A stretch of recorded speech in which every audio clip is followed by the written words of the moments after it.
Yes. तर आपण या आध्यात्मिक प्रवासात आज या 4थ्या दिवसापर्यंत म्हणजे 4थ्या अध्यायापर्यंत पोहोचलो. खूप खूप आनंद आहे आणि याचा आनंद आपल्या बरोबर आपल्यापेक्षाही जास्त अशा या प्रभूंना आहे. श्री श्री राधा गोविंद यांच्या चरणी आपण साष्टांग दंडवत करूया आणि त्यांचे इथूनच आशीर्वाद घेऊया. श्री श्रीला प्रभुपाद यांना माझा साष्टांग दंडवत आणि त्यांचे आशीर्वाद घेऊया. श्री नामनिष्ठ प्रभूजी यांनाही माझा सादर प्रणाम आणि त्या इस्कॉनच्या पूर्ण टीमला, या इस्कॉनच्या टीमचे खूप परिश्रम आहेत या उपक्रमामागे. दररोज सुद्धा खूप गोष्टी, टेक्निकल इश्यूज आणि बॅकएंडला इतकी लोक काम करतायत, इतके व्हॉलेंटियर्स अगदी स्वेच्छेने मनापासून खूप सुंदर सेवा करतायत. त्या सगळ्यांना माझे मनापासून माझा त्यांना सादर प्रणाम. आणि आपण आपल्या 4थ्या अध्यायाला सुरुवात करणार आहोत आणि त्याचबरोबर थोडीशी रिव्हिजन.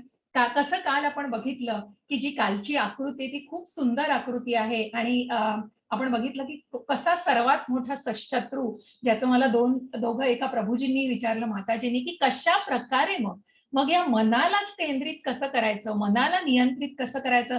कारण या मनाला मोहामध्ये अडकवणारा, या काम वासनेमध्ये अडकवणारा कशा प्रकारे या मोह मायेमध्ये आणि या भौतिक प्रकृतीमध्ये कशा प्रकारे बांधला गेलेला आहे. मग याच्यातून जर सुटायचं असेल आणि जेव्हा हा जीर्ण देह झाल्यावर जेव्हा तो टाकला जाईल आणि मग पुन्हा या भौतिक प्रकृतीत पुन्हा वळून यायचं नसेल तर कुठेतरी हे बंध तोडायला हवे.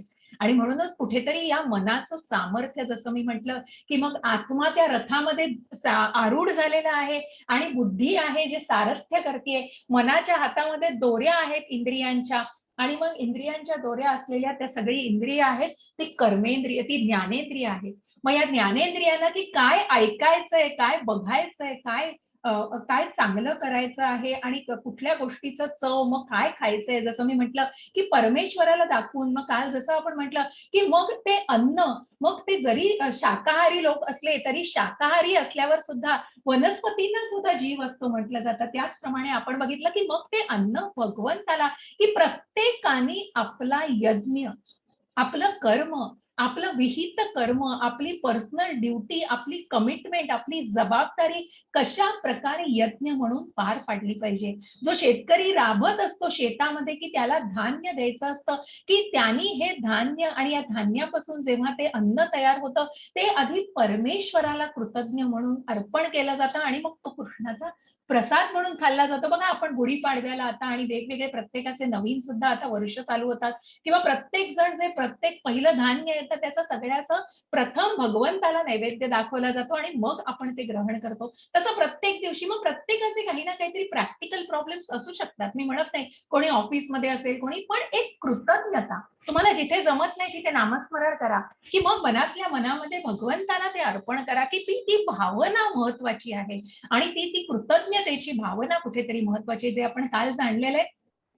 मग या सगळ्यामध्ये ब्लॉकेज माहितीये की या भौतिक बंधनांमध्ये पुन्हा अडकायचं नाहीये. मग कशा प्रकारे वागलं पाहिजे, जे आपल्याला दुसऱ्या अध्यायामध्ये सुद्धा भगवंतांनी सांगितलं, की कशा प्रकारे स्थिता धीर मुनी, की ज्याने मनाची स्थिरता कुठेतरी आणलेली आहे, मनाची ती समाधीस्थ अवस्था. अर्जुनाला त्याचाही प्रश्न पडला होता की मग ही व्यक्ती चालते कशी, बोलते कशी, बसते कशी, वागते कशी, त्या सगळ्या गोष्टी जाणून घेतलेल्या आहेत अर्जुनाने. आणि म्हणूनच जे प्रल्हाद महाराजांचं उदाहरण, की दृढ निश्चय, भगवंताला जाणण्याचा आणि भगवंतावर इतका विश्वास, की या दृढ निश्चयामध्ये भगवंताला इतकी श्रद्धा त्याच्यावर, की मला भगवंत निश्चितच माझं रक्षण करणार आहे, काहीही होऊ दे. आणि म्हणूनच मरण यातनांमधनं जाऊन सुद्धा प्रल्हाद महाराज हे एक स्थिताधीर मुनीचं उत्तम उदाहरण आहे. जसे आपले श्रीला प्रभुपाद, ज्यांनी अनेक यातना सोसून या कृष्ण भावनेचा प्रसार करायला कुठेतरी सुरुवात केली. एकटे होते, अगदी सुरुवात केली तेव्हा स्क्रॅच पासून, आपण म्हणतो ना की मुळापासून सगळं सुरू करायचं होतं. ज्यांनी इस्कॉनची निर्मिती केली, कोणीही तेव्हा बरोबर नव्हतं, परंतु काय होतं मनामध्ये, कृष्ण भावना, ती भावना महत्वाची. When there is a will there is a way, आपण हे जे प्रॅक्टिकली टर्म म्हणतो, की मग ती खूप महत्वाची हो. कारण मनामध्ये कुठेतरी श्रद्धा, जसं प्रत्येकाने मला विचारलं की मग ती श्रद्धा कुठेतरी तुम्ही जेव्हा या अध्ययन वर्गाला येताय तेव्हा तुम्ही कुठेतरी विचार करता, अरे मी जाऊ की नको किंवा काय. मग ज्या ज्या स्पिरिच्युअल गुरुबद्दल मी सांगितलं, मग कुठेतरी आपण जेव्हा या गोष्टीचा निर्णय घेऊ शकत नाही तेव्हा आपण एखाद्या जाणकार व्यक्तीला विचारतो, आपण आपल्यापेक्षा श्रेष्ठ व्यक्तीला विचारतो, आपण भगवंतांचं नामस्मरण करतो. अशा प्रकारे आपण येन तेन प्रकारेनं आपण कुठेतरी त्या निर्णयाला पोहोचायला बघत असतो आणि म्हणूनच ते मन स्थिर होणं जरुरीचं आहे. आणि हे मन कशा प्रकारे, मग रूप गोस्वामींनी नेक्टर ऑफ इन्स्ट्रक्शन मध्ये खूप सुंदर दिले की या मनाला, मग तो शत्रू पुढे जाऊनही आपण बघणार आहोत की या मनालाच कशा प्रकारे ट्रेन करायचंय. कारण तो शत्रूही असू शकतो, मित्रही असू शकतो. मग त्याला कशा प्रकारे वागवायचंय आपल्याला पुढच्या अध्यायामध्ये सविस्तर जाणायचंच आहे. एक टप्प्यावर आपण येणार आहोत म्हणून मी खूप खोलात जात नाही त्या गोष्टींमध्ये. तर अशा या शत्रूचा कुठेतरी पराभव करायचा आहे. अशा या वासनेच्या शत्रूचा कुठेतरी आपण त्या स्तरांवर त्यांना बघितलं, इंद्रिय विषय आणि इंद्रिय विषयांनंतर ती मोह, आसक्ती आणि ते मनाचं आणि इंद्रियांचं, इंद्रिय विषय कुठेतरी मनाला मोह घालताय आणि कुठेतरी बुद्धीचा नाश होतोय. कारण ती आसक्ती, वासना, जसं मी त्या एका मुला-मुलीचं उदाहरण प्रभुपादांनी खूप सुंदर दिलंय. मग कशा प्रकारे हे कुठेतरी आसक्तीचं, वासनेचं रूपांतर क्रोधामध्ये होतं. कारण कुठेतरी डिमांड्स वाढतात आणि मग त्याची पूर्तता गेली नाही, की मग एखाद्या व्यक्तीकडून की हे माझं काम तू केलं पाहिजे, हे इथे गोष्ट किती केली, तिथे किती केली. मग ते कुठेतरी सगळ्या गोष्टी कुठेतरी काय म्हणतो ना आपण त्याला, अपेक्षा वाढत जाते त्या गोष्टींची, कारण ती वासना वाढलेली असते आणि कुठेतरी तो अधिकार यायला लागतो आणि मग तो कारण नसताना मग तो कुठेतरी क्रोधामध्ये रूपांतरित होतो. त्या क्रोधाचा सगळा क्रोध, सगळा बुद्धीचा क्रोध मग आल्यानंतर ती बुद्धी कामच करणार नाही हो. कुठेतरी तुम्ही तो स्थैर्य राखलं तर ती बुद्धी काम करेल आणि मग त्या बुद्धीचा नाश झाल्यावर भ्रमनिरास होतोय. कुठेतरी मन अधःपतनाला जाते आणि मग व्यक्ती पूर्ण तळागाळाला जाते. आपण म्हणते मनुष्य डिप्रेशन मध्ये जातोय, मनुष्य असा करतोय. मग त्याला कारण काय? कारण कुठेतरी त्या लूपमध्ये, त्या खोलामध्ये स्वतःच्याच विश्वात, स्वतःच्याच भ्रमामध्ये मग ती गोष्ट ताळूनही बघितली जात नाही, खरी आहे की खोटी. कारण ते योग्य आहे की अयोग्य करण्यात की बुद्धी कामच करत नसते. आणि मग त्या बुद्धीला, त्या आत्म्याला खाद्य तर दिलं पाहिजे किंवा त्याला त्या चांगल्या मार्गावरती कुठेतरी सत्विचारांचं खाद्य दिलं पाहिजे. आणि म्हणूनच काल मी जे सांगितलं की या मनाचं सामर्थ्य वाढवणं महत्वाचं आहे. आणि मग हे मनस सामर्थ्य एकच, हरे नम हरे नम हरे नम केवलम, कलौ नास्ती कलौ गतीर अन्यथा.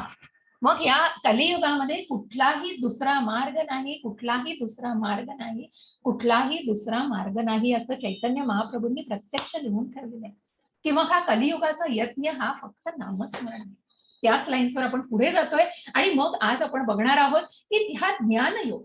मग सगळं ज्ञान घेतोय, जसं मी काल म्हटलं की हे ज्ञान कृष्णाविषयी जाणून घेतोय की कृष्ण भावनेविषयी जाणून घेतोय, पण त्याचं ऍप्लिकेशन या ज्ञान विज्ञान योग पुढे आपण अजूनही 7व्या अध्यायात बघणार आहोत. मग या ज्ञानाचं कशा प्रकारे आचरण केलं जातं हेही आपण आजच्या अध्यायात बघणार आहोत.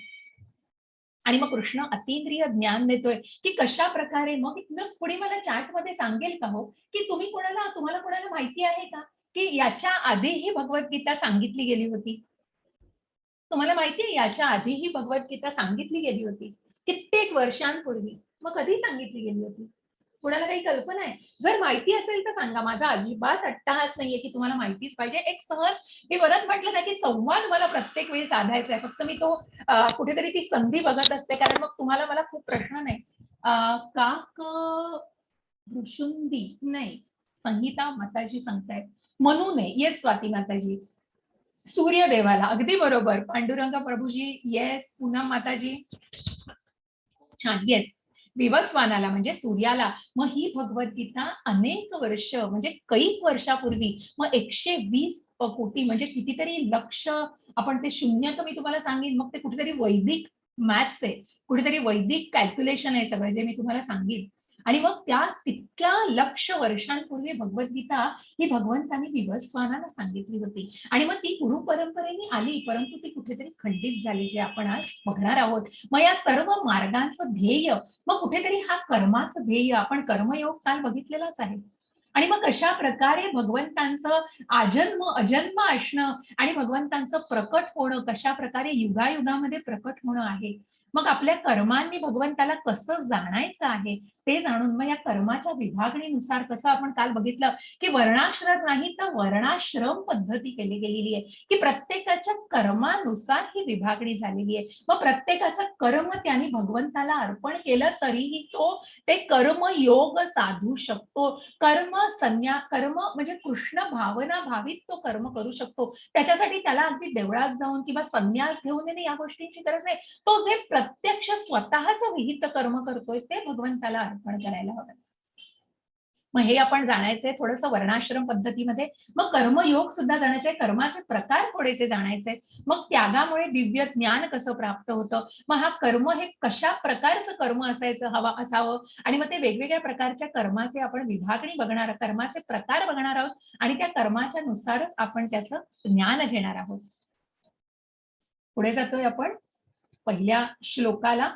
ही भगवद्गीता जी भगवंतांनी अर्जुनाला कुरुक्षेत्रावर सांगितली, परंतु या भगवद्गीतेचा इतिहास आपल्याला जाणून घ्यायचा आहे. तो इतिहास कसा आहे बघा. श्री भगवान वाच इमं विवस्वते योगम प्रोक्तवानहमव्ययम विवस्वान मनवे प्राह मनुरिक्ष्वाकवे ब्रवीत. हरे कृष्ण माताजी. हरे कृष्णा. भगवान श्रीकृष्ण म्हणाले, मी योगाचे हे अविनाशी शास्त्र सूर्यदेव विवस्वान यांना दिले होते आणि विवस्वानने ते मानव जातीचे पिता मनु यांना सांगितले होते आणि मनुने ते इक्ष्वाकुला सांगितले होते. हरे कृष्ण. हरे कृष्ण. असे हे ज्ञान जसं प्रत्येकाने सांगितलं. मग ही गीता भगवद्गीता कैक वर्षांपूर्वी भगवंत सांगतायत की या भगवद्गीतेचा इतिहास की हेच ज्ञान पूर्वी दिलं गेलेलं होतं, की जे म्हणजे त्रेतायुगाच्याही आधी प्रभू रामचंद्र युगांच्या आधी सत्ययुगामध्ये हे ज्ञान कितीतरी वर्षांपूर्वी, ज्याचं मी कॅल्क्युलेशन तुम्हाला सांगणार आहे की कित्येक पुढे जाऊन आपण ती स्लाइडही बघणार आहोत. आणि मग या त्रेतायुगाच्या सुरुवातीला हे ज्ञान भगवंतांनी सूर्य देवाला दिलेलं, ज्यांचं नाव विवस्वान आहे. आणि या विवस्वानाने मग त्यांचा मुलगा मनु जो या मानव जातीचा पिता आहे त्या मनुला दिलं आणि मनुने मग ते इक्ष्वाकुला दिलं. इक्ष्वाकू हे जनक राजांचे वंशज आहेत, जे त्रेतायुगाचे पूर्वज आणि जे रघुवंशींचे पूर्वज आहेत आणि त्यांनी हे मनुने इक्ष्वाकुला दिलं. परंतु हे ज्ञान तिथपर्यंत आलं.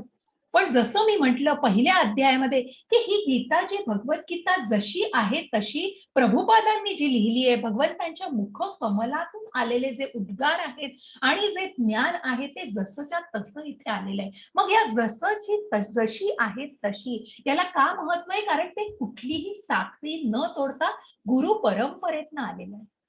मग इथे काय झालं, या अनेक वर्षांपूर्वी हे विवस्वानांना दिलेलं ज्ञान कुठेतरी पुढे जाऊन मनु आणि इक्ष्वाकूच्या पुढे जाऊच शकलं नाही, कारण काळाच्या ओघामध्ये कुठेतरी ही परंपरा खंडित झाली आणि म्हणूनच मग हे ज्ञान पुढच्या पिढ्यांना सांगू शकलं गेलं नाही आणि तिथेच ते कुठेतरी लुप्त पावलेलं आहे.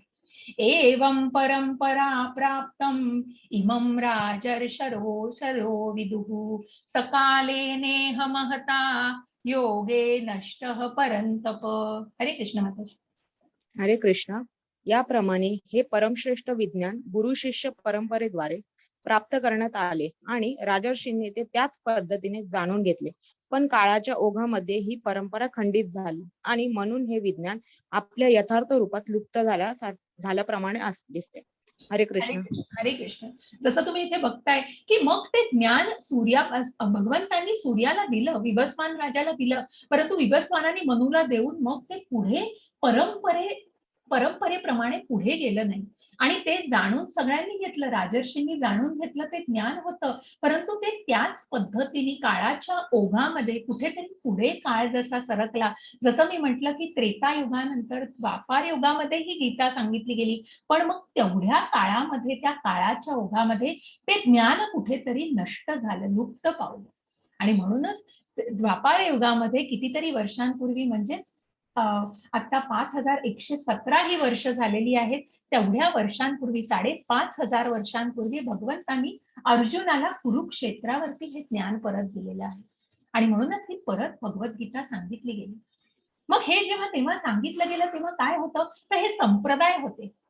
आणि आपला हा जो मग ह्या संप्रदायानंतर मग हे कुठले गौड, तर एक भगवान ब्रह्मांचं, श्री लक्ष्मीचं, भगवान शिवांचा संप्रदाय, 4 कुमारांचा संप्रदाय, असे कुमार संप्रदाय, ब्रह्म संप्रदाय, लक्ष्मी संप्रदाय, शिव संप्रदाय, असे भगवंतांपासून आले. हे थोडक्यात याच्या खूप सखोलात गेलो नाहीये इथे भगवद्गीतेमध्ये आपण. मग याचं भागवतामध्ये खूप विश्लेषण आहे आणि खूप विस्तृत प्रमाणामध्ये माहिती आहे. मग त्या ब्रह्म संप्रदायाखाली कोण आहे, तर माधवाचार्य आहेत. लक्ष्मी संप्रदायाखाली रामानुजाचार्य आहेत. भगवान शिव संप्रदायाखाली विष्णू स्वामी आहेत. 4 कुमार संप्रदाय जे आहेत ते निंबार्काचार्य आहेत. आणि मग वैष्णवांचा कुठला संपर्क आहे, तर हा गौड कुठला ब्रह्म गौडीय संप्रदाय, हा जो वैष्णवांचा, जे इस्कॉन आणि हे वैष्णव एक एक प्युअर शुद्ध वैष्णव काय, तर ब्रह्म गौडीय संप्रदायाखाली येतो. आणि म्हणूनच या संप्रदायाखाली या जे इस्कॉनचे रूल्स फॉलो केले जातात आणि या संप्रदायाखाली सगळे नियम हे बांधील होतात. मग याच्या पुढे जाऊन आता ही भगवद्गीता सांगितली गेली, मग ही किती कधी बघा, तर याचं खूप हे कॅल्क्युलेशन आहे. हे ब्रह्मदेवाचं जीवन त्याच्याबद्दल मग 120 दशलक्ष वर्षांपूर्वी मग ती कशी सांगितली गेली 120, तर कुठेतरी बघा की ही 4 युग, म्हणजे की आधीचं हे आपल्या अगदी सुरुवातीचं सत्ययुग, त्याच्यानंतर त्रेतायुग, द्वापार युग आणि कलियुग. मग कलियुगाची 4,32,000 वर्ष आहेत. त्याच्या पुढे 16 लाख अशी कुठेतरी त्रेतायुगाची, कुठेतरी द्वापार युगाची, त्याच्या आधीचं त्रेतायुग, ही अशी करून हे कॅल्क्युलेशन करून हे कुठेतरी 27 इंटू म्हणजे 4 युगांची 27 चक्र संपल्यावर एवढे दशलक्ष वर्ष आहेत. आणि मग हे सगळे वर्षांनंतर कलियुगाची निघून गेलेली वेळ 5,117 वर्ष आहे. आणि त्या सगळ्याचं जेव्हा कॅल्क्युलेशन हे वैदिक, हे मी तुम्हाला ग्रुपवर सुद्धा शेअर करेन. आणि मग ह्याच्यामध्ये मनूचा जो जन्म झालेला आहे, आता जसं तुम्ही जाणून घ्या की विवस्वानानंतर ज्या मनूला जन्म दिलाय आणि मनूनी हे, मग मनू हा कोण आहे, तर मानवजातीचा पिता. आणि म्हणून ही पृथ्वी तलावर कधी आली, तर पृथ्वी तलावर ही 2 लक्ष मिलियन वर्षांपूर्वी, 200 लक्ष वर्षांपूर्वी भगवद्गीता ही पृथ्वीवर अवतरली. पृथ्वीवर त्याचं ज्ञान दिलं गेलं. कारण कसं झालं की 5,117 जेवढी वर्ष कलियुगाची निघून गेलेली आहे आणि त्याच्या आधीची द्वापार युग आहेत आणि त्याच्या आधी जे मनूचा जन्म झाला त्याच्या नंतरचा कालावधी जर फक्त धरला, तर तो 2,16,000 जेवढे लक्ष वर्ष आहेत आणि त्याच्यात प्लस 5,117 ही कलियुगाची वर्ष धरली गेली. कारण कलियुग अजून चालू आहे. 4,32,000 वर्षाचं कलियुग हे अजून चालू आहे. त्याच्यातली एवढी वर्ष संपलेली आहे.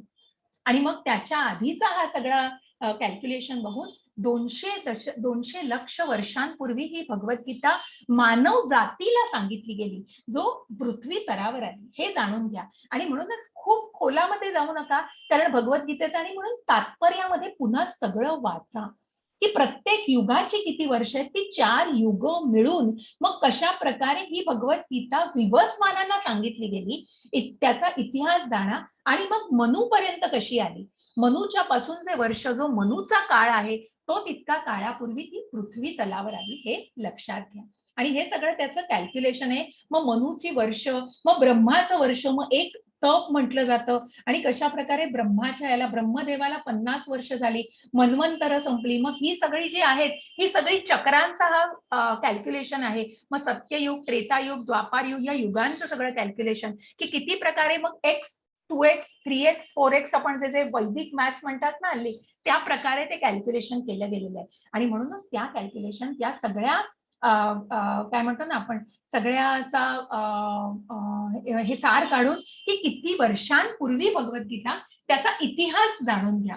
आणि मग ती पृथ्वी तलावर इतक्या वर्षांपूर्वी आली. मग त्रेतायुगादौ च ततो विवस्वान मनवे ददौ मनुष्यलोक वृत्त्यर्थ सुतायेक्ष्वाकवे ददौ इक्ष्वाकुना च कथितो व्याप्य लोकान वस्थितः. हरे कृष्ण माताजी. हरे कृष्ण. त्रेतायुगाच्या सहस्त्राब्दी प्रारंभी परमात्माशी संबंधाचे हे शास्त्र विवस्वानने मनूला दिले होते. मनूने मानव जातीचा पिता असल्याने या पृथ्वी ग्रहाचा राजा महाराज इक्ष्वाकू यांना दिले. रघुवंशाचे पूर्वज, ज्यामध्ये भगवान रामचंद्र प्रकट झाले, म्हणून भगवद्गीता महाराज इक्ष्वाकूच्या काळापासून मानवी समाजात अस्तित्वात होती. हरे कृष्ण. हरे कृष्ण. आणि म्हणूनच ती मानवी समाजामध्ये तेव्हा अस्तित्वात होती. आणि म्हणून मग त्रेतायुग प्लस द्वापारयुग किती वर्ष, आणि त्याच्यानंतर द्वापार युगानंतरची कलियुगाची इतकी वर्ष जी आता होऊन गेलेली होती, तोपर्यंत जी कलियुगाची वर्ष होऊन गेली त्यानुसार ती पृथ्वी तलावरती आली. आणि मग त्याच्यानंतर कसं झालं, की ही कुठेतरी लुप्त झाली. कुठेतरी हे सगळं जे कॅल्क्युलेशन आहे हे खूप खोलात जाऊ नका, की तुम्हाला कुठेतरी गणित आहे सगळं आणि वैदिक मॅथ्स आपण म्हणतो ना, तर ते तुम्ही तात्पर्यामध्ये वाचा. मी खूप त्याच्या खोलात अगदी इतकं इंटू इतकं इतकं काही अगदी तुम्हाला समजावत नाहीये. मुख्य बाब लक्षात घ्या, की त्याचा इतिहास काय आहे. किती वर्षांपूर्वी ती सांगितली गेली होती, परंतु काळाच्या ओघाने ती कुठेतरी लुप्त झाली आणि म्हणूनच मग परत भगवंतांनी ती अर्जुनाला कलियुगामध्ये द्वापार युगामध्ये कुरुक्षेत्रावर पुन्हा त्याचा उपदेश केलेला आहे. मग आता अर्जुनाला प्रश्न पडतोय बघा, की मग अर्जुनाला काय प्रश्न पडेल बरं, मला चॅटमध्ये सांगा बरं, की मग ही भगवद्गीता कुठेतरी सांगितली होती, मग ही भगवंतांनीच सांगितली होती आणि आता ही भगवंतच अर्जुनाला सांगतायत करोडो वर्षांपूर्वी. हो, म्हणजे ते सगळं कॅल्क्युलेशन आहे माताजी, म्हणूनच त्याला 120 दशलक्ष एवढं म्हटलं आणि 200 लक्ष वर्षांपूर्वी पृथ्वीवर आली. आणि इतका हा आकडा जाणून घ्या, म्हणजे आपण ते किती शून्य आहोत ते मोजायला लागेल त्याच्यावरती. तर म्हणून ही करोडो वर्षांपूर्वी म्हटलं तरी खूप अब्ज लक्षांपूर्वी आहे, त्याच्याही पुढे जाऊन. तर मग तुम्ही मला सांगा, की अर्जुनाच्या मनात काय प्रश्न येईल हो? एक साधा प्रश्न काय होईल जो आपल्या सगळ्यांच्याही मनात येऊ शकतो, की तो प्रश्न अर्जुनाला पडला हो तेव्हा. काय प्रश्न पडू शकतो? चॅटमध्ये सांगा मला.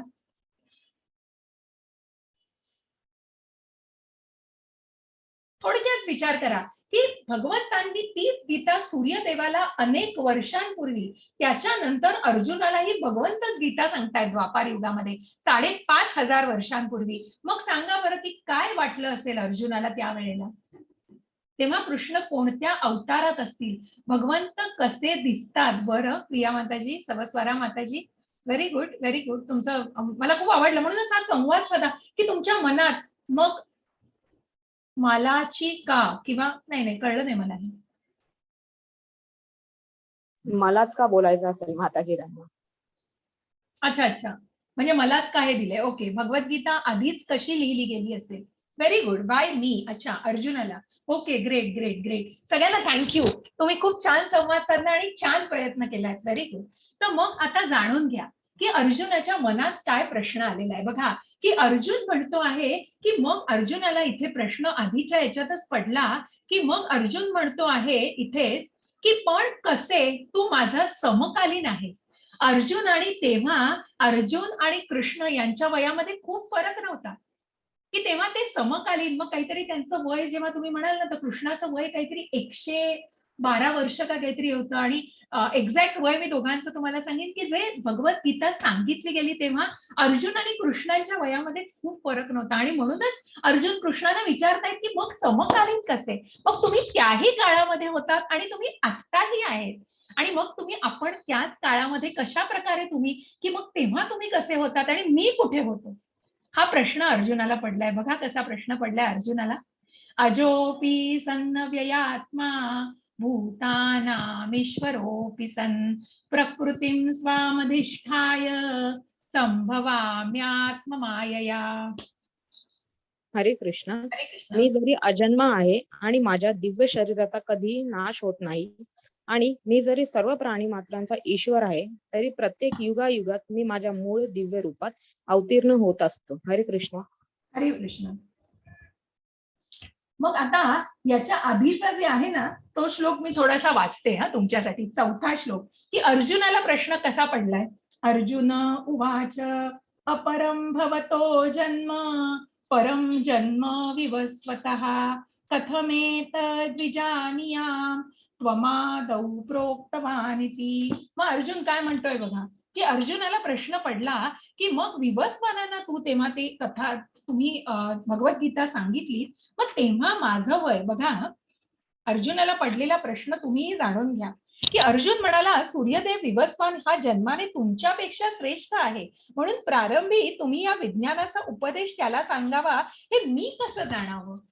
हे मी कसं जाणावं? बघा, अर्जुन हा भगवंतांचा दृढ भक्त आहे, तर मग त्याचा श्रीकृष्णांच्या शब्दावर विश्वास कसा बसू शकला नाही? वस्तुस्थिती ही आहे की अर्जुन स्वतःसाठी विचारणा करीत नसून ज्यांचा भगवंतांवर विश्वास, मग बरेच जण असं म्हणू शकतात, हेच जाणून घ्या. ह्याच्यासाठीच मी तुम्हाला हा प्रश्न आणि हे मुद्दाम हा श्लोक काढला, की ज्यांचा भगवंतावर विश्वास नाही, तसेच श्रीकृष्णांचा पुरुषोत्तम भगवान म्हणून स्वीकार केला पाहिजे, ही गोष्ट त्यांना आवडत नाही, अशा असुरांसाठी अर्जुन हा प्रश्न करीत आहे.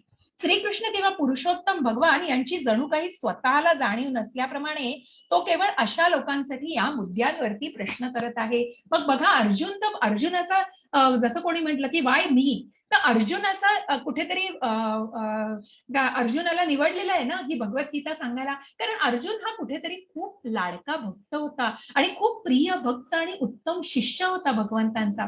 आणि म्हणूनच त्याचा असं कधीच होणार नाही की त्याचा भगवंतांवर विश्वास नाहीये, तो कुठल्याही प्रकारच्या संशयाने विचारत नाहीये. तर अर्जुन प्रत्येक वेळी कुठल्या उद्देशाने विचारतोय की याची पूर्णपणे स्पष्टपणा झाला पाहिजे, हे स्पष्टपणे कळलं पाहिजे. कारण जी लोक एथिस्ट आहेत, ज्यांचा भगवंतांवर विश्वास हे मानायलाच तयार नाहीयेत त्यांचं अस्तित्व, अशांसाठी अर्जुन हा प्रश्न विचारतोय. आणि म्हणूनच मग भगवंत सांगता आहेत की मी जरी अजन्म आहे, मग मला सांगा की मला चॅटमध्ये उत्तर द्या, मग तुम्हाला आपले पेरेंट्स निवडायचा असतो का हो? आपल्याला पेरेंट्स, आपले पालक आपण निवडू शकतो का हो? श्रीकृष्णांना सर्व काही स्मरण राहू शकते कारण ते नाही, आपल्याला नाहीये, बरोबर. परंतु काय, yes yes, very good, thank you. तर मग हा हा चॉईस आपल्याला नाहीये.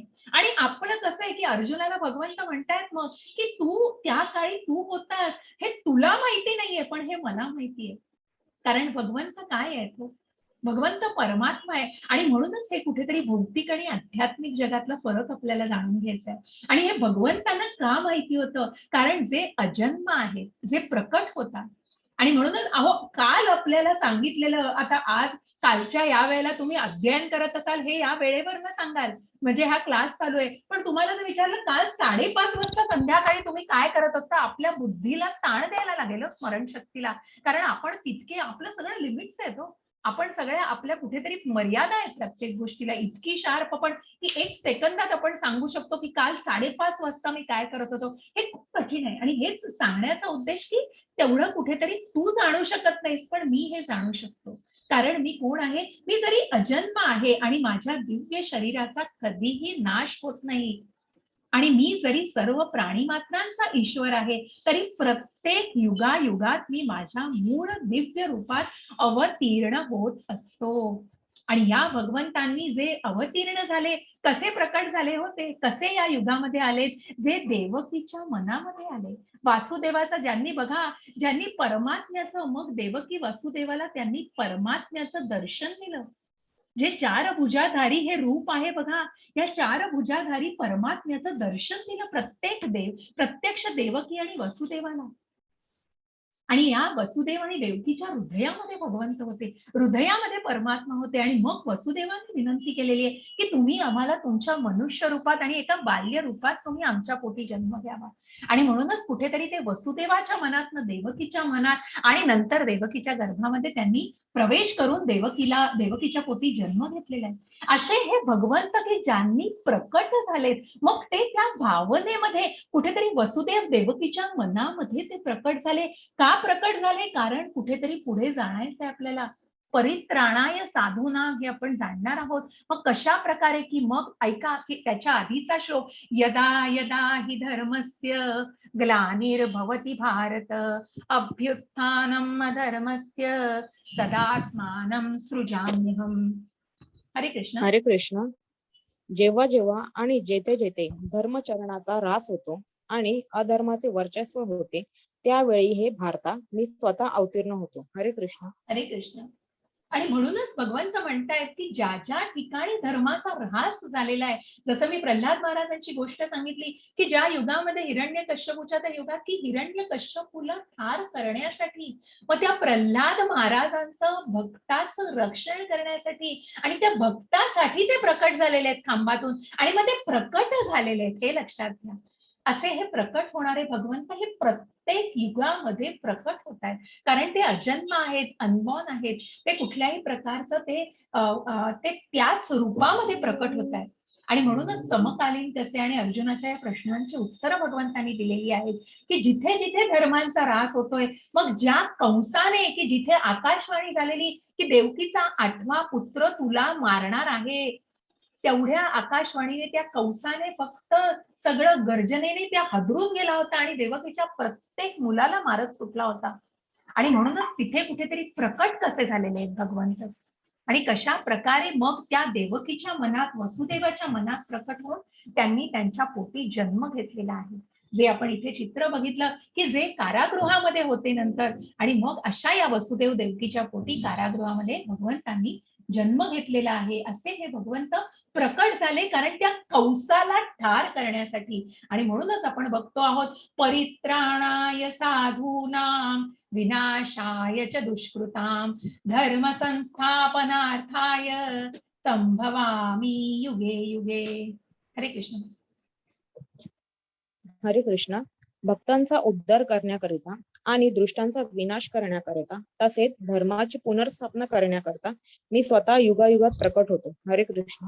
हरे कृष्ण.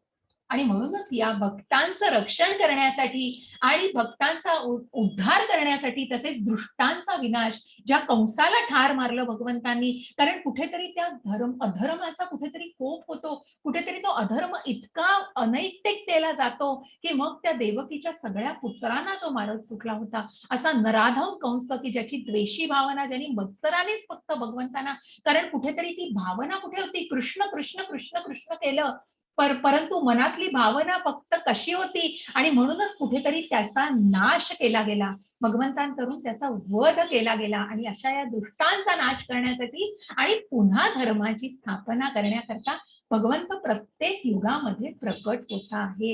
आणि म्हणूनच भगवंत प्रकट होतात हे जाणणं अत्यंत महत्वाचं आहे. आणि मग हे प्रकट होणं काय आहे आणि भगवंत अजन्मा कसे आहेत हे कोण जाणतं? जन्म कर्म च मे दिव्यम एवं यो वेत्ति तत्त्वतः त्यक्त्वा देहं पुनर्जन्म नैति मामेति सोऽर्जुन. हरे कृष्ण. हरे कृष्ण. जो माझ्या जन्माचे आणि कर्माचे दिव्य स्वरूप जाणतो, तो देहत्याग केल्यानंतर या भौतिक जगतात पुन्हा जन्म घेत नाही. तर हे अर्जुना, तो माझ्या शाश्वत धामाची प्राप्ती करतो. हरे कृष्ण. हरे कृष्ण. किती सुंदर असं हे चित्र आहे.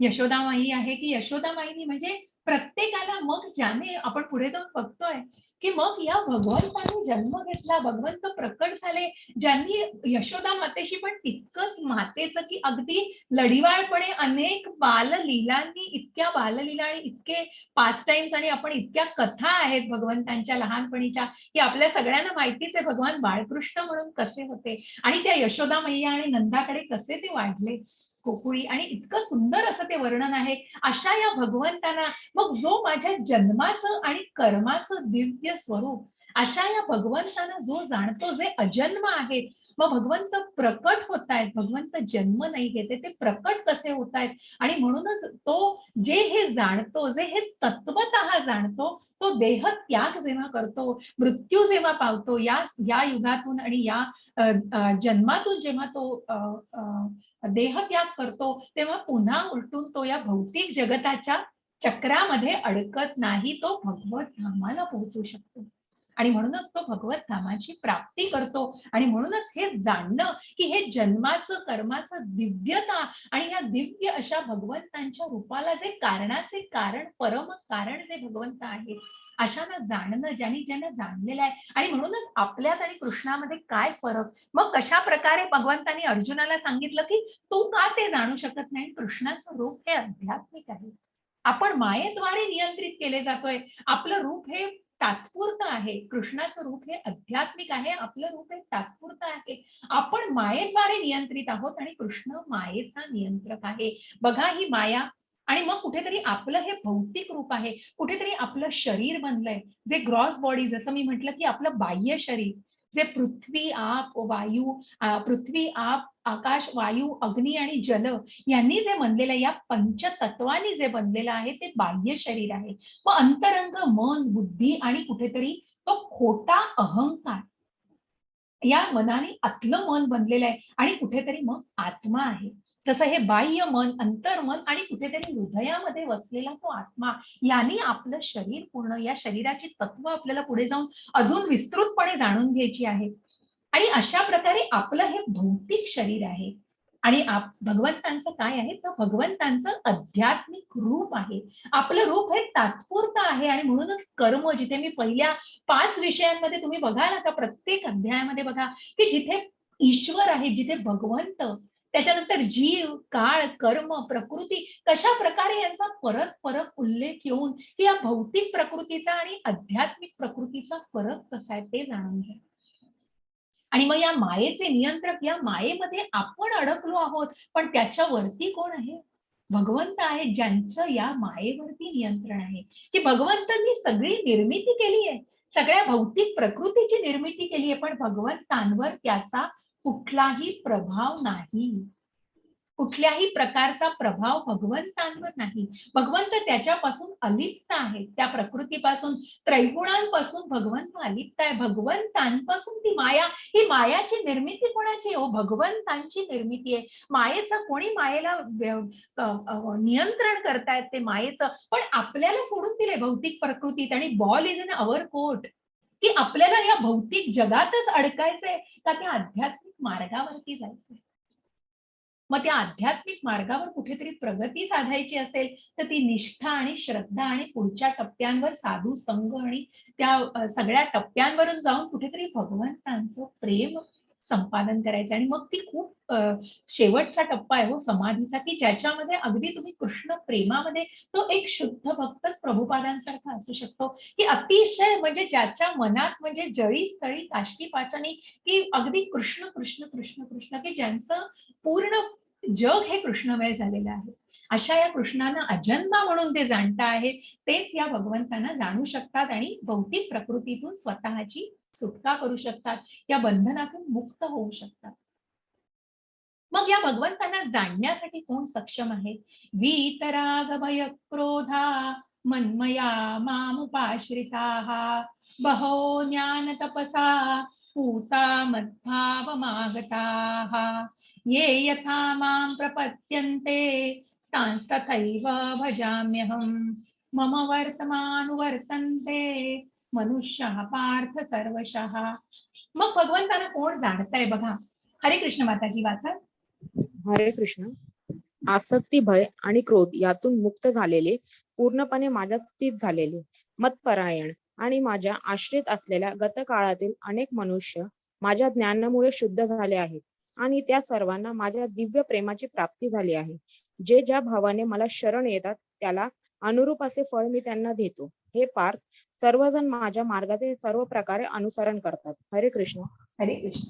हे या 2 श्लोकांचा अर्थ आहे आणि तो मी तुम्हाला मग कशा प्रकारे कोण भगवंतांना जाणू शकतं आणि जसा भाव तसा देव हो.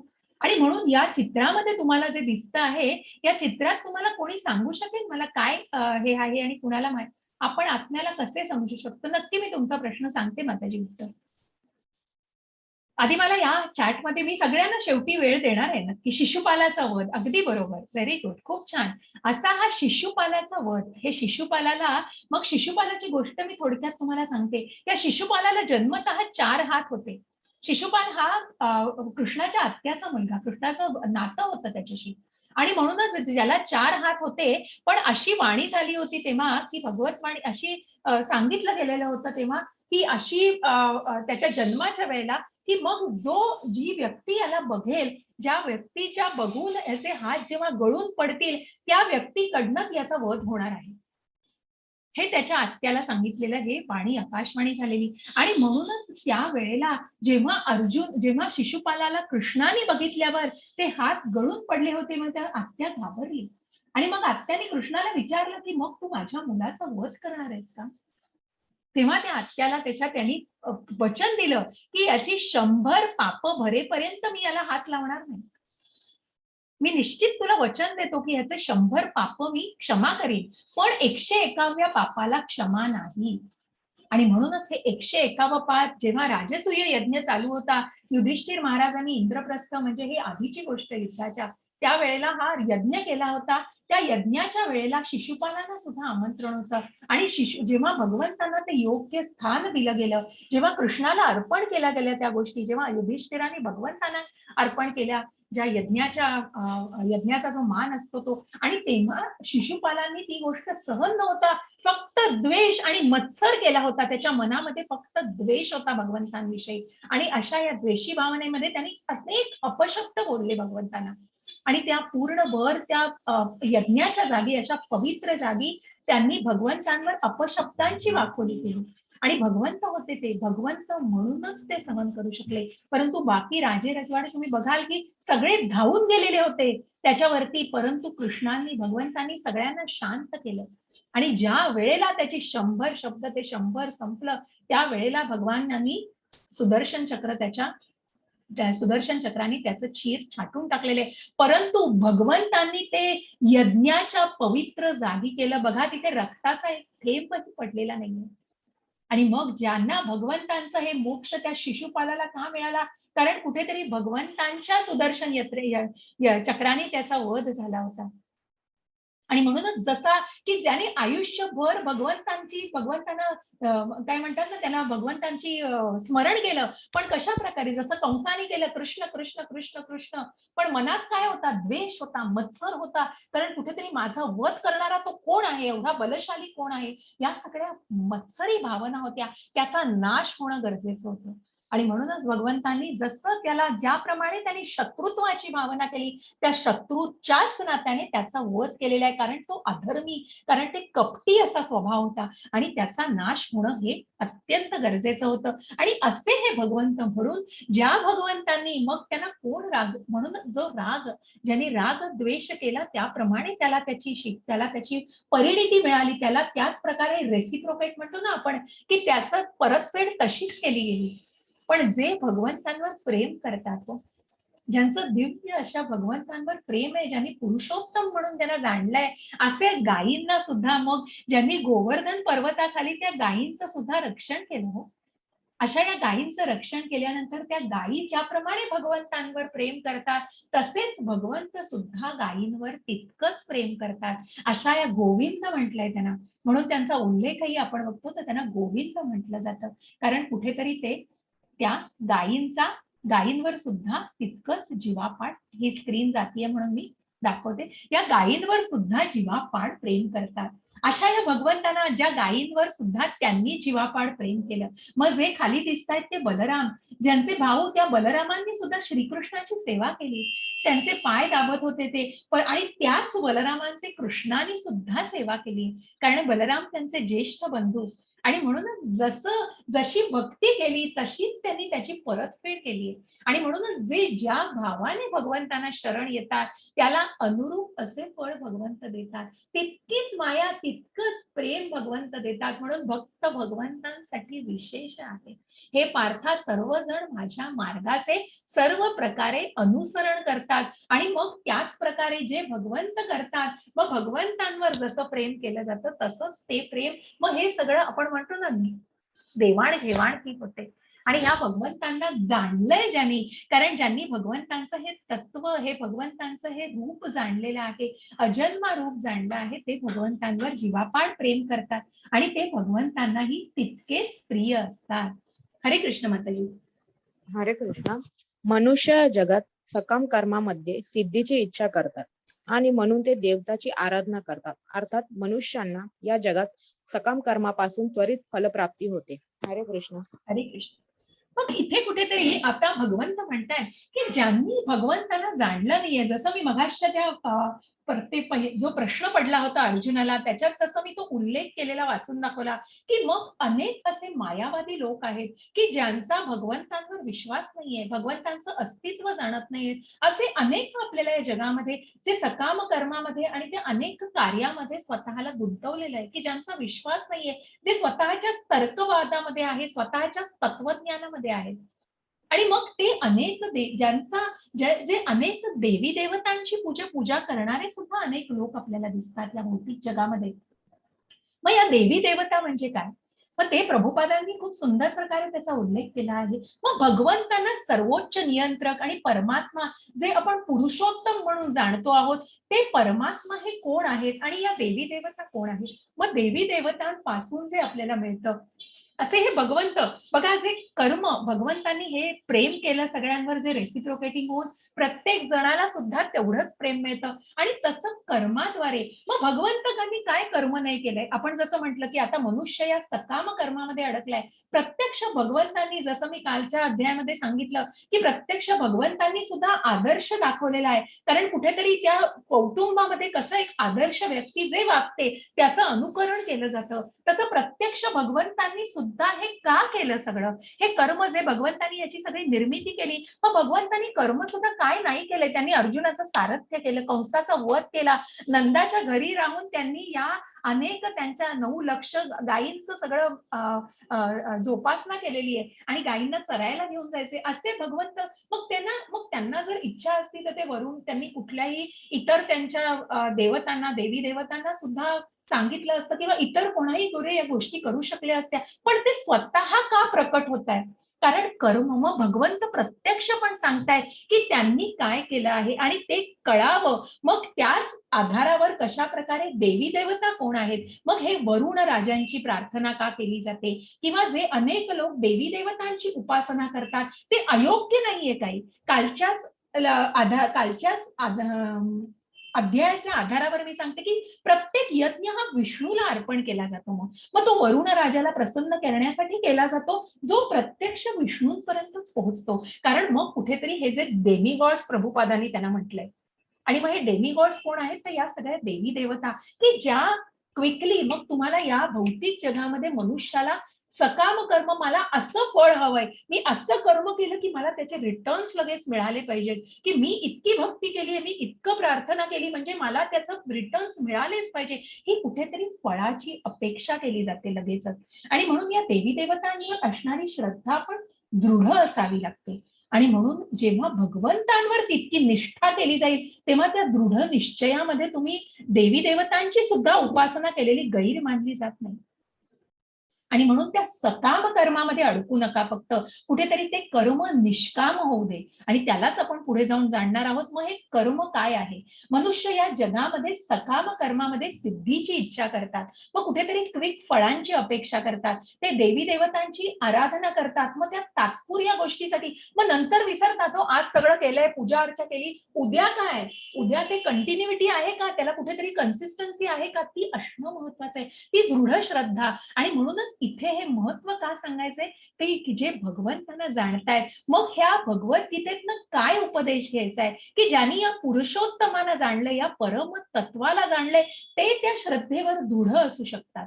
मग पुढे जाऊन अजूनही 2-3 अध्यायामध्ये याचं अजून सुंदर विश्लेषण आहे, की मग ही ही ही काय म्हणतात ना त्याला, कन्सिस्टन्सी, आणि ही अशीच प्रकारे सातत्य, याच्यामध्ये राहणारं सातत्य महत्वाचं आहे आणि तो दृढ विश्वास महत्वाचा आहे. आणि अर्थातच मनुष्याला या जगात सकाम कर्मापासून त्वरित फलप्राप्ती होत असते. आणि म्हणून देवी देवतांची श्रद्धा केली जाते, उपासना केली जाते, त्याच्यात गैर असं नाही. आता पुन्हा इथे कॉन्ट्राडिक्शन म्हणजे इस्कॉन असंच सांगतं आहे, की इस्कॉन इतर देवांच्या पूजा नाही करायचं. अरे बरेच प्रश्न केले जातात.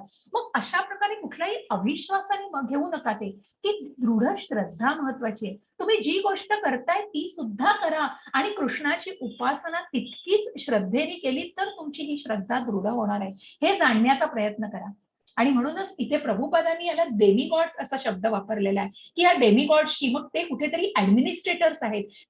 कृष्ण कुठेतरी सर्वोच्च नियंत्रक आहेत. प्रत्येक शाळेमध्ये कसे कोणी प्रिन्सिपल असतात आणि सगळे इतर सुपरवायझर, शिक्षिका असतात, तशाप्रमाणे या सगळ्या देवी देवता सुद्धा भगवंतांना शरण गेलेल्या आहेत.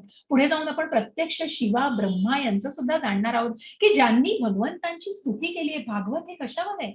प्रत्यक्ष शिवानी भगवंतांची स्तुती केलेली आहे. ज्यांचं आपण म्हणतो, म्हणून हे भक्त कसे आहेत, तर प्रत्यक्ष परमात्म्याचे भक्त हे शिवभक्त आहेत. शिव हा अगदी भगवंतांचा सर्वात काय म्हणतात ना त्याला, कठोर असा भक्त, ज्यांनी कठोर तपश्चर्या केली, ज्यांना राहायला जागा नसते, ते स्मशानामध्ये सुद्धा राहतात, ज्या शिवांचं स्थान तिथे आहे, अशा प्रकारे जे भगवंतांचे भक्त आहेत, ज्या ब्रह्मानी या सृष्टीची निर्मिती केली, ते ब्रह्मा सुद्धा भगवंतांच्या अधीक्षतेखाली, म्हणजे भगवंत हे प्रथम निर्माता आहेत आणि मग त्यांनी आज्ञा दिली आणि त्यांच्यापासून मग सृष्टी निर्मिती झाली.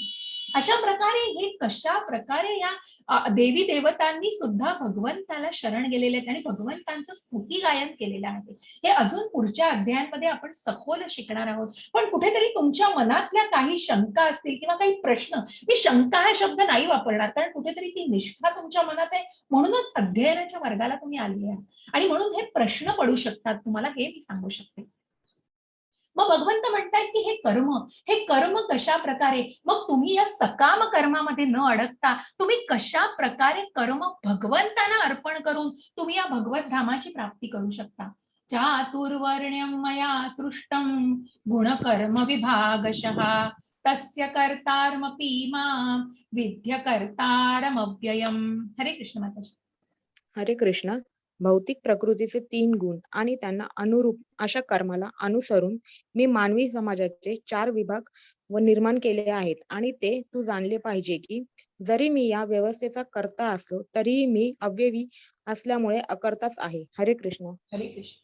मग या भौतिक प्रकृतीचे 3 गुण, जसं मी म्हटलं की सात्विक, राजसिक आणि तामसिक, जसं या त्रिगुणांचा जसा प्रभाव आहे, आपण सखोलात पुढे जाणार आहोत.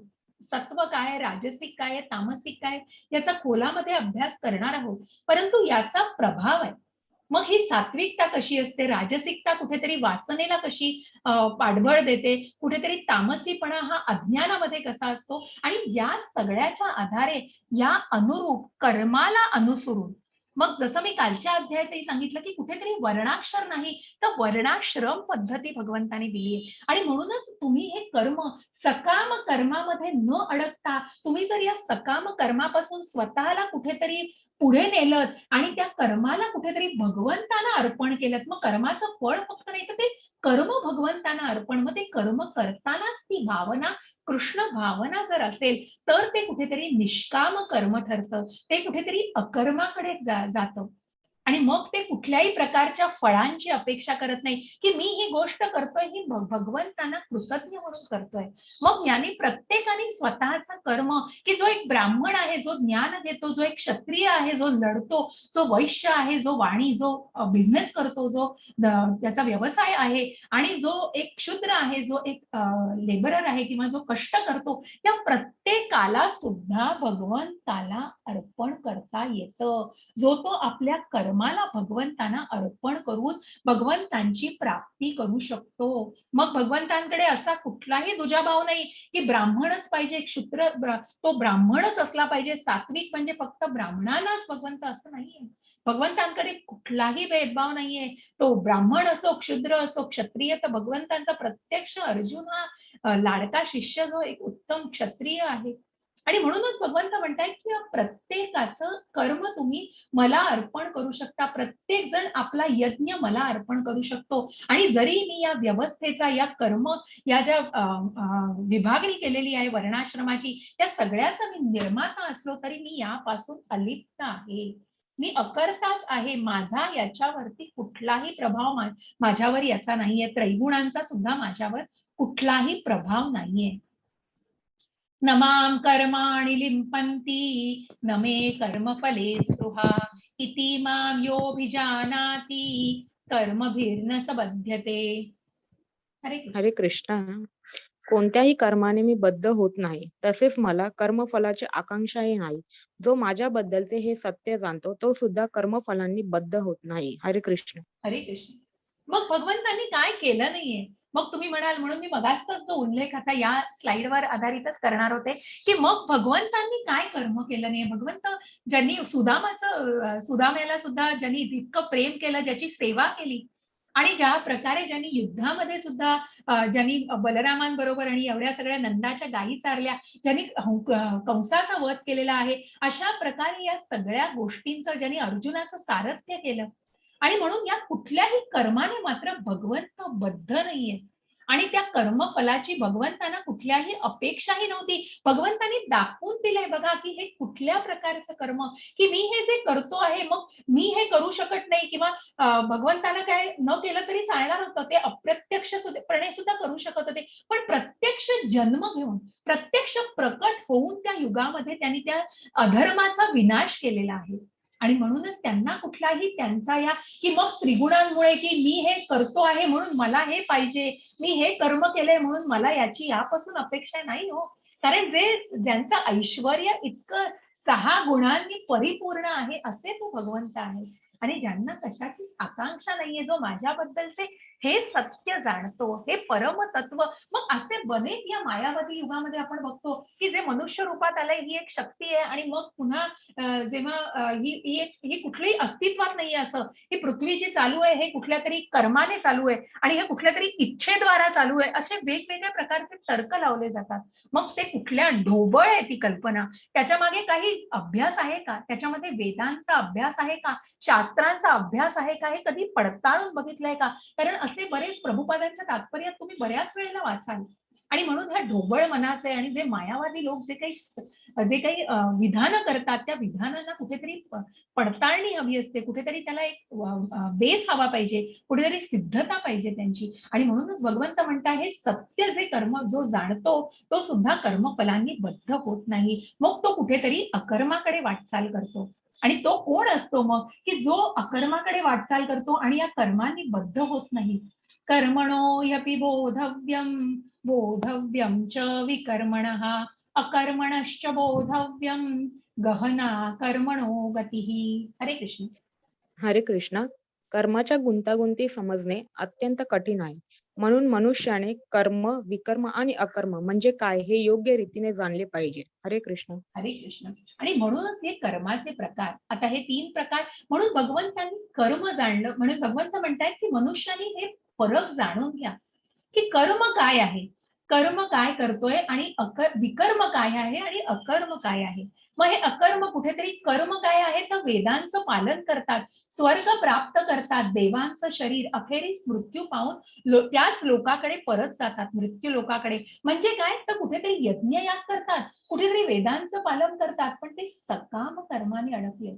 कारण ते स्वतःच्या इंद्रिय तृप्तीसाठी त्या गोष्टी केल्या जातात. त्याच्यात कुठेतरी भगवंतांचा कुठेही निवास नसतो. कुठेही ते कर्म अर्पण मग ते यज्ञाने केले जातात. ते आहुती दिली जाते. पण मनात काय आहे हो? मनात कुठेतरी इंद्रियांसाठी, स्वतःसाठी ते गोष्टी केल्या जातात. आणि म्हणूनच त्या गोष्टी पुण्याच्या केल्या जातात. म्हणून त्या व्यक्तींना स्वर्गलोक प्राप्त होऊ शकतो. अशा सकाम कर्मात अडकलेल्या व्यक्ती सुद्धा पुण्य प्राप्त करतात आणि ते पुण्य प्राप्त करून त्यांना इहलोकाची सुद्धा प्राप्ती होते.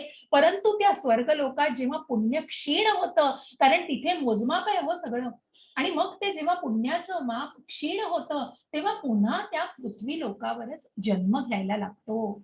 आणि पुन्हा फिरून मृत्यू लोकामध्येच यायला लागतं, की जिथे हे जन्म, मृत्यू, जरा, व्याधी हे दुःखालय म्हटलंय प्रभुपादांनी याला, की मग या गोष्टींपासून सुटका नाही. मग हे झालं कर्म. हे सकर्म झालं, हे सकाम कर्म झालं, जे फळांची अपेक्षा ठेवून केलेलं कर्म आहे. जरी ते पुण्याच्या अपेक्षेने केलं असेल, पुण्याच्या मार्गाने केलं असेल, तरी ते कुठेतरी त्या भौतिक जगाशी बांधलं गेलेलं आहे. आणि मग विकर्मी काय करतायत हो? विकर्मी तर सगळं विलोटच करतायत. बघा मांस खातायत. जे मी म्हटलं की इस्कॉनचं मीट इटिंग ह्याच्या विरुद्ध हा नियम आहे. की ते पाळलाच पाहिजे गेला नियम. मग त्याच्या विरुद्ध जे जातायत, वेदांचं पालन करत नाहीयेत, खालच्या प्रजातींमध्ये पतन होण्याचा धोका, साधू संतांना अमान्य आहे, मानव जातीच्या मूळ उद्देशाचा पराभव होतो. मग नो नो काय म्हणतात ना त्याला, नो पार्किंग मध्ये गाडी पार्क करून ठेवायची. हॉर्न वाजवू नका तरी तिथे हॉर्न वाजवायचा. हॉस्पिटल आहे बाजूला, शाळा आहे तरी तिथे हॉर्न वाजवायचे. हे विकर्म. कुठेतरी नियमाच्या बाहेर जाऊन करायचं. नियमाला कुठेही बाध्य व्हायचं नाही. आणि मग अशा यांचं काय होतं तर त्याचा पराभव होतो. आणि मग कुठेतरी ते अधःपतनाला जातं. कारण मग साधू संतांना हे अमान्य असतं. कारण हे कुठेतरी नियमाला बाध्य नाहीये, कुठल्याही वेदांचं पालन करायचं नाहीये. मग या जगात राहायचंय तर कुठलेही नियम नकोत. मी म्हणेन ती पूर्व दिशा असं नाहीये हो. मग ते विकर्माला, मग ते कुठेतरी तुमच्या अधोगतीलाच जातं. तुम्हाला ते फक्त अधोगतीलाच नेऊ शकतं, असुराच्या भावनेमध्येच नेऊ शकतं. ते विकर्म. आणि मग अकर्म काय आहे? तर निष्काम कर्म. निष्काम कर्म हे अकर्म हे नारद मुनींचे चित्र आहे. चित्रामध्ये नारद मुनी दिसतायत.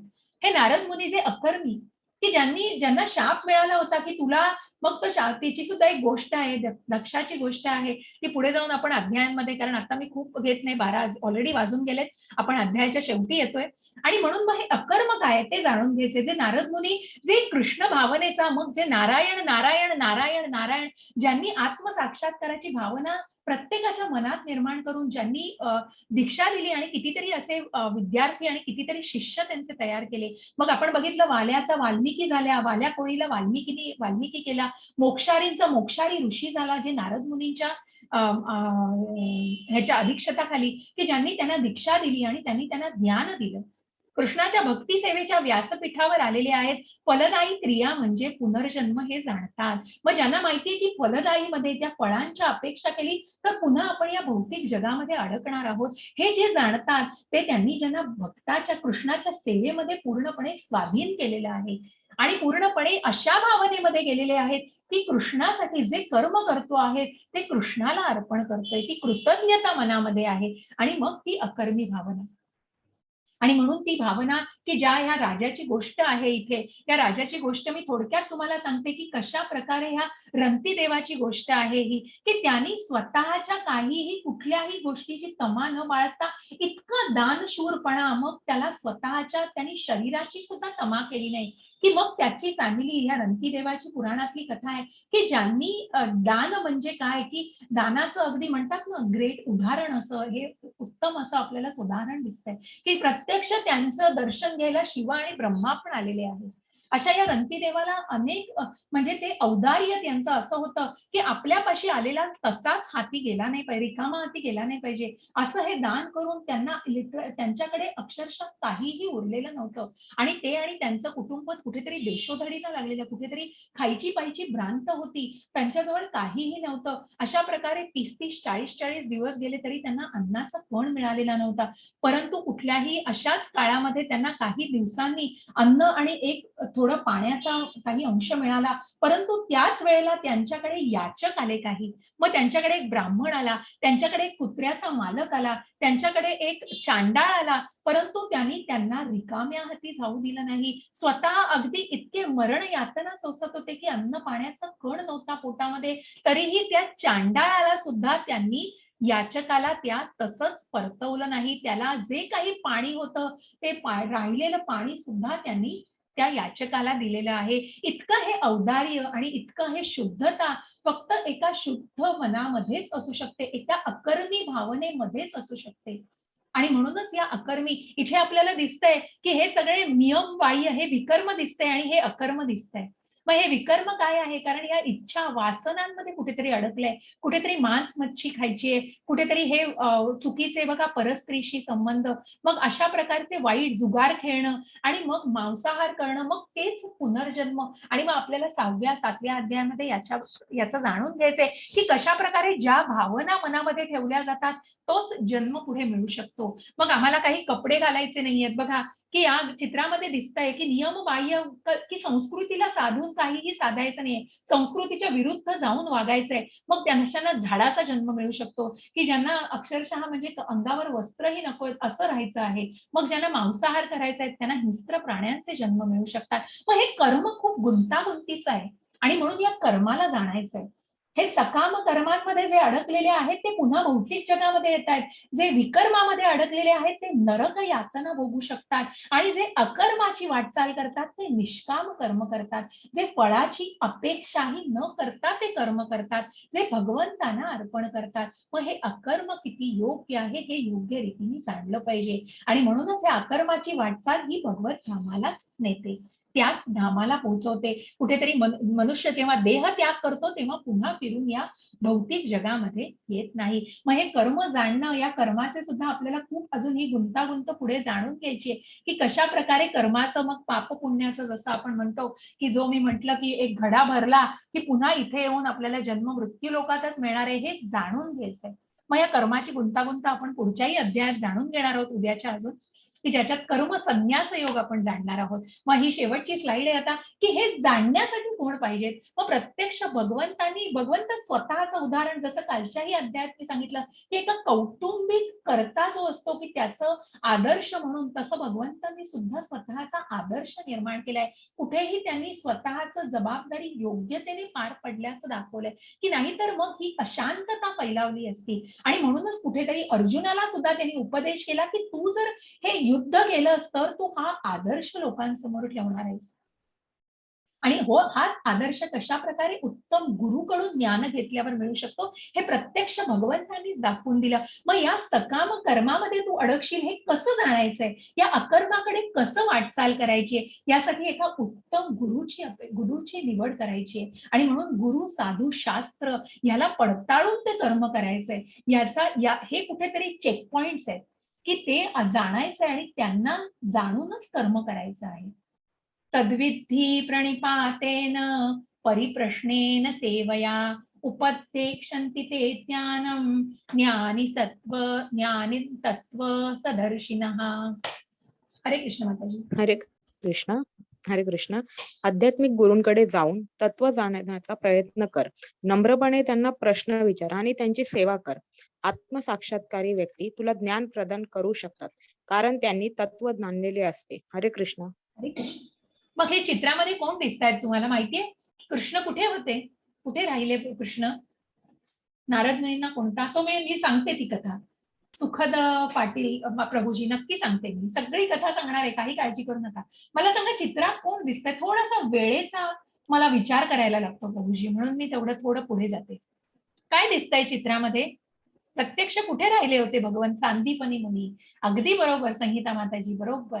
म्हणजे प्रत्यक्ष भगवंतांनी सुद्धा हे उदाहरणासह दिलंय, की प्रकट झाले होते. काय कमी होती? सगळ्याचं ज्ञान होतं, परंतु मनुष्याला कळावं, की या प्रकारे उत्तम गुरु काय असतात. आणि म्हणूनच त्या गुरुकडून ज्ञानाची सुद्धा त्यांनी ज्ञान घेतलेलं आहे. आध्यात्मिक गुरूंकडे जाऊन तत्व जाणलेलं आहे आणि तत्व जाणण्याचा तू प्रयत्न कर अर्जुनाला. म्हणून भगवंत सांगतायत, की म्हणूनच या गुरु, साधू, शास्त्र हे पडताळून या पॉइंटला, या पातळीवर आपल्याला बघायचंय. आणि मग या उत्तम गुरुला, जसं मी काल म्हटलं, की कुठेतरी निर्णय घ्यायला जेव्हा सक्षम नसतो आपण, तेव्हा आपण उत्तम गुरुला निवडतो आणि आपण श्रेष्ठ व्यक्तींकडे, अनुभवी व्यक्तींकडे जातो. आणि म्हणूनच आपण काल जे गुरुपौर्णिमेला अनेक असे मेसेजेस येत होते, की मग मुलं सुद्धा आपली गुरु असतात. आपण त्यांच्याकडून पण खूप गोष्टी शिकतो. माता-पिता हे आपले पहिले गुरु असतात. शाळेतले शिक्षक आपले गुरु. मग प्रत्येक दिवशी आपण शिकत असतो ते गुरु असतात. मग हे गुरुचं महत्व जाणा, की जे आपण ज्ञान घेत असतो. आणि मग हे तर तत्वज्ञान, हे तर आध्यात्मिक ज्ञान आहे. आणि म्हणून हा आध्यात्मिक गुरुला जाणा. आणि म्हणून या आध्यात्मिक गुरुकडे जाऊन ते तत्व जाण. नम्रपणे त्यांना प्रश्न विचार, त्यांची सेवा कर. आत्मसाक्षात्कारी व्यक्ती, मग कारण त्या व्यक्तीने कुठेतरी त्याचा दृष्टांत घेतलेला असतो. का त्या व्यक्तीला गुरु मानलं जातं? प्रभुपाद आपण बघतो, की त्यांनी कृष्णाच्या इतक्या जवळ पोहोचले, ती इतकी कृष्ण भावना मनामध्ये होती, इतके शुद्ध भक्त होते, की त्याची प्रचिती, त्याचा दृष्टांत त्यांना मिळालेला असतो. आणि म्हणूनच ते त्या मार्गावरती आपल्याला मार्गस्थ करू शकतात. आणि म्हणूनच अशी आत्मसाक्षात्कारी व्यक्ती तुला ज्ञान प्रदान करू शकते आणि त्यांनी तत्व जाणलेलं असतं. हे जाणण्याचा प्रयत्न करा. आणि भगवंत इथे तेच सांगतायत, की तुम्हाला उत्तम गुरुची का निवड करायची. आणि म्हणून उत्तम गुरुकडून हे आध्यात्मिक ज्ञान घेऊन अकर्माकडे कशी वाटचाल करायची आहे. मग हे अकर्म विकर्मामध्ये न जावं, नरक यातना भोगायला लागू नये आणि म्हणूनच कुठल्याही सकाम कर्मामध्ये अडकून या मृत्यूलोकात परत येऊ नये. म्हणून त्या अकर्माला कसं जाणायचंय आणि या भगवत सेवेमध्ये कशा प्रकारे हे कर्म अर्पण करायचंय, हे भगवंतांनी सांगितलंय. अशा प्रकारे आपण हा 4था अध्याय इथे समाप्त करतो आहोत. कृष्णाबद्दल जे आपण आज इतिहास जाणून घेतला भगवद्गीतेचा, मग कशा प्रकारे वर्णाश्रम पद्धती, मग कर्मयोगाची सुद्धा आपण थोडीशी हे घेतली, की कशा प्रकारे प्रत्येक कर्म वर्णाश्रमामध्ये अर्पण केलं जातं भगवंताला. आणि मग जसा भाव तसा देव, की कशा प्रकारे आपण भगवंतांना त्याच प्रकारे मिळवू शकतो. आणि भगवंत त्याच भावनेने कशा प्रकारे आपण शिशुपालाचं उदाहरण घेतलंय, कंसाचं उदाहरण घेतलंय. आणि मग त्याच्याही आधी की कशा प्रकारे अजन्म आहेत भगवंत आणि प्रत्येक युगामध्ये कशा प्रकारे ती प्रकट होतात. असं हे दिव्य ज्ञान ज्यांना समजलेलं आहे, जो या तत्वाला जाणतोय तो पुन्हा उलटून या मृत्यू लोकात परत येत नाही. त्यासाठी कशा प्रकारे गुरुकडून ते ज्ञान घेणं आवश्यक आहे हे भगवंतांनी त्याचं महत्व सांगितलंय. इति चतुर्थ अध्याय समाप्त. हरे कृष्ण. आता काहीही प्रश्न असतील तर विचारा. मी रेकॉर्डिंग थांबवते आणि माताजी एकेकांना अनम्यूट करा.